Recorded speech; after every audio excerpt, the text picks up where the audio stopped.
Hey guys, welcome to the 6-month financial goal update for 2019. I do want to say first that I was not planning to make a 6-month check-in, but I've had several people ask about it in the comments, which kind of made me be like, oh crap, maybe I haven't made enough progress yet. I was planning on just getting all this done by the end of the year. But in the interest of being transparent with you guys, I'm going to show you what I've got. The first thing to remember is that when I set the goals at the beginning of the year, I just got a full-time job, and I was also working 16 hours on the weekends for Whole Foods, and I had just quit Target, so I had another paycheck coming in from there. Plus I worked at Lyft, so I had random like $200 bonuses coming in. So once I got that full-time job in the mix, I was doing really pretty well and was pretty optimistic about what goals I could get accomplished. With that being said, things have changed over time.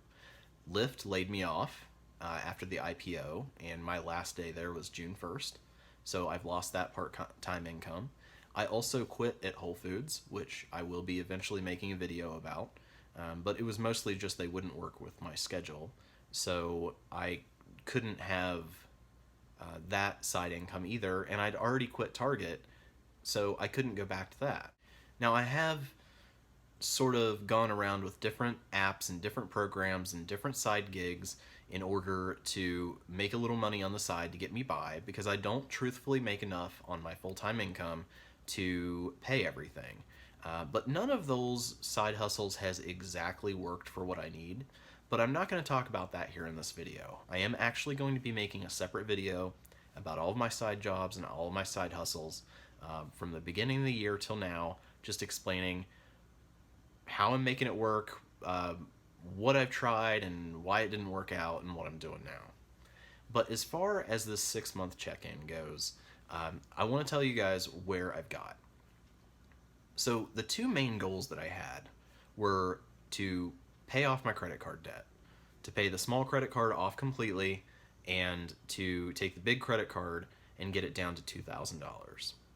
And as far as where I've gotten with that, on the small credit card, on January 1st, the total amount was $857.92, and as of June 30th, it is $628.60. So, okay, it decreased $229.32. The big credit card, January 1st, was $3,844 even.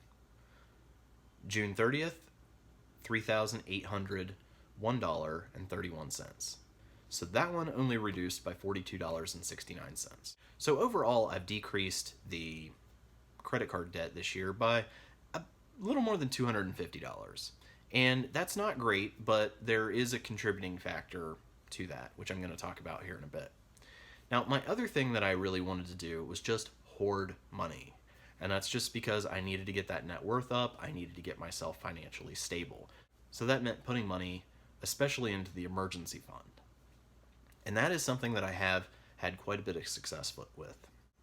On January 1st, the balance of the emergency fund was $247.96. And as of June 30th, the balance on the emergency fund is $1,828.37. So that is an increase of $1,580.41 in the last 6 months. As far as potential problems that I thought might keep me from getting to my goals, at the beginning of the year, I thought there were two things. One of them being that now that I have insurance, I would be going to the doctor a lot to just get caught up on things. And while I still think that's a good idea, I've been so busy and also not had the extra money to go do anything that I really haven't gone at all. I went to the dentist and got a cleaning, and that's literally been it. So I didn't have all the expenses from that I thought I would. And the other thing was, I thought I was going to have to start paying the lawyer to deal with my court cases. And if you watched the video I just made about my 4-year student loan update, then you know that that's not the case either. So I was able to escape those things that I thought were just going to knock everything off track.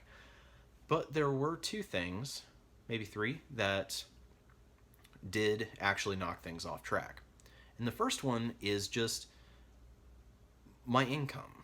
At the beginning of the year, when I set these goals, I was working all of those jobs. Well, I didn't intend to quit Whole Foods, but I certainly couldn't work 8 hours a day, every day, forever, and they weren't willing to knock my hours down.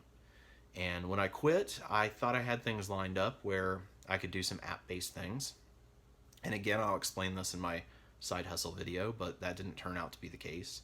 And even when I quit that, I did it knowing that I had Lyft there and had been working at Lyft for like a year and a half. And that was, although came in sporadically, was somewhat steady over time as a source of income.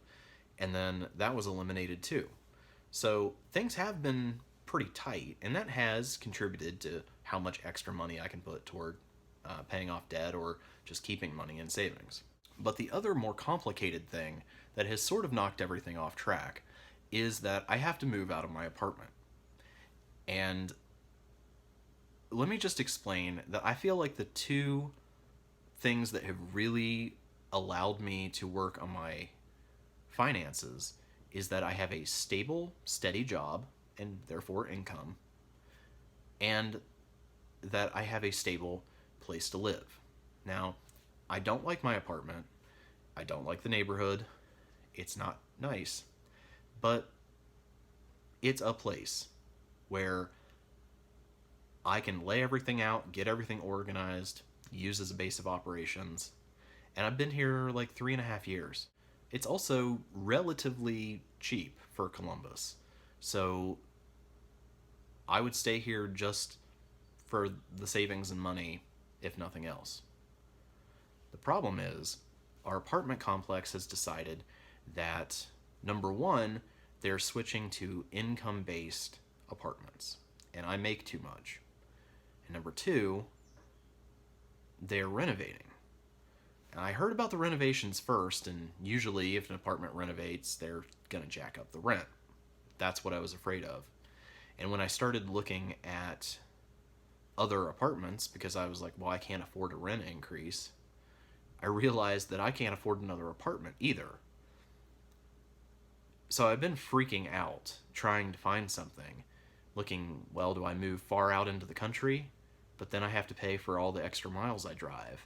Or do I move like straight downtown and get like, some horrible hole in the wall? But then that comes with additional costs too. And I just could not, no matter what I did, could not find a viable solution. And for some reason, Columbus, I even thought about just downsizing to a studio. But Columbus does not seem to have studios except for in super luxury apartments. And look, I'm not paying $2,000 a month for a studio. So I really couldn't find much anything cheaper than what I have now, and I just didn't know what to do. My apartment complex, to make this worse, was not being communicative about what was actually happening or why it was happening and when it would happen, what we need to do, anything. I finally cornered them and I got some answers, and it may not be quite as bad as what I thought it was going to be. It seems like, according to them now, I have maybe a year and a half before I have to move. My lease ends in November, and I thought that I was getting kicked out then. But they've let me know that they are not going to increase my rent at the end of my lease, that they're allowing me to go on a month-to-month lease without charging me the month-to-month fee.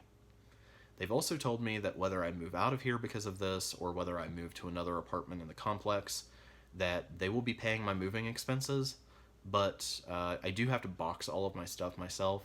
But other than that, hiring people to help in the truck and all that stuff, they're going to be doing that. But to explain why all this matters, it really freaked me out when I first heard about it back in April, and then realized that I couldn't afford anywhere else.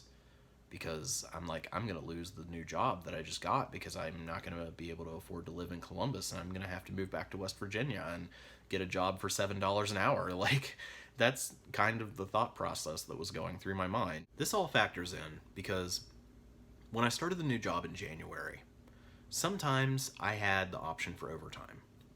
In a normal week, I usually get like an hour of overtime on my paycheck, but sometimes they let us work unlimited overtime. So every bit of overtime I got, I put directly to the credit cards. And that was a big part of my plan of getting all that amount paid off this year. But once my apartment complex announced all this stuff, I was like, I have to immediately start saving for a moving fund. So all that extra money for overtime had to start being diverted into a moving fund rather than worrying about paying off debt. Because soon I was going to have to, in my mind, move somewhere else, possibly lose my job, pay somebody here to help me move, rent a truck, pay someone else down there to help me move, get a security deposit together for a new apartment. Like, it was just a whole lot of money I was going to have to put up front that I wasn't expecting to pay. And the only way I knew how to get the money was to divert what I had earmarked for the debt, for primarily the credit cards, and then start using it for there.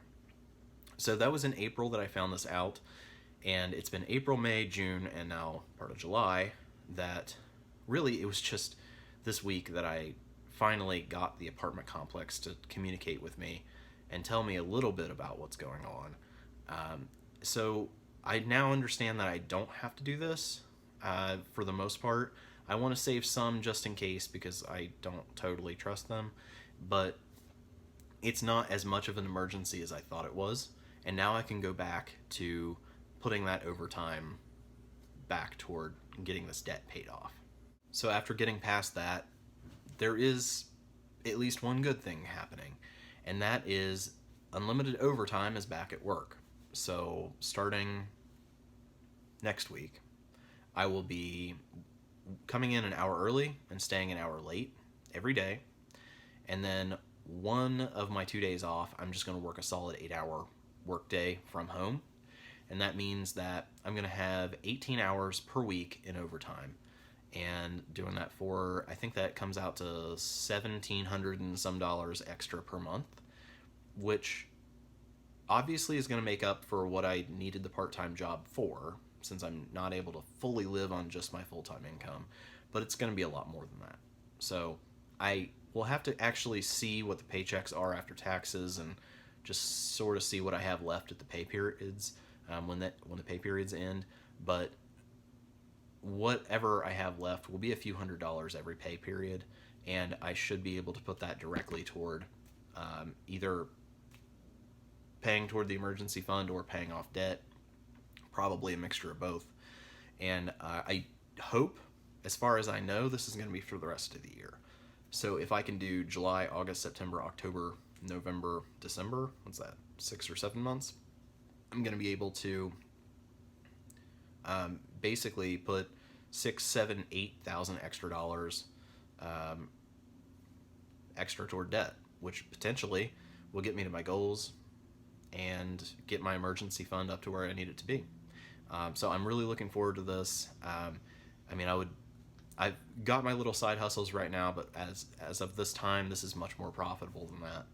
So anyway, guys, I set my goals to be sort of more realistic for this year, and that is why there were only a couple of them, and I have been sort of getting off track, but now that I've got the moving situation figured out and I'm not freaking out about that, and I have a guarantee now of pretty much unlimited earning potential, then I'm hoping and I'm guessing that in the monthly budget check-ins for the rest of the year, you guys are going to see just debt melting off and the assets really increasing, and I'm really excited to see that happening, because like I think for the first time in like the last 4 years, I'm seeing that more than likely I'm not going to have to worry about money soon.